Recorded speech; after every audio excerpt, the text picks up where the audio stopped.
Kikao hiki cha kuangalia pending bills imekuwa jambo la muda mrefu sana. Miezi mitatu ambayo imepita tumekuwa tukingojea tupate majibu kutoka katika kikundi hiki. Leo haya yamekuja. Nataka kusema ya kwamba kutoka hapa, Your Excellency, utupeleke kwa haraka tuelekee miradi ya maendeleo katika mwaka huu wa kwanza katika serikali yako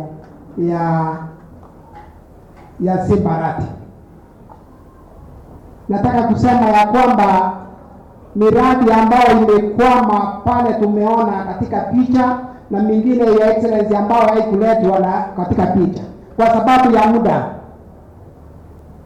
tungependa kusema ya kwamba hii miradi, wale ambao walifanya miradi nusu, mimi nafikiria ya kuwa Your Excellency, hawa contractors warudi kwa miradi yao ikamilike kulingana na directions given by this committee, so that we have value for our money.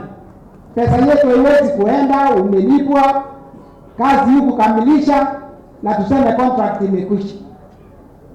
Kweli ni kwamba hiyo ni economic crime, lakini mbele ya wewe kuulizwa ushikwe upelekwe pengine EACC kuchukue, si urudi tu uombe umalize mradi, tukuruhusu umalize mradi ukae miaka 10 ile kama amesema usifanye kazi tena ndio urekebishe tabia yako.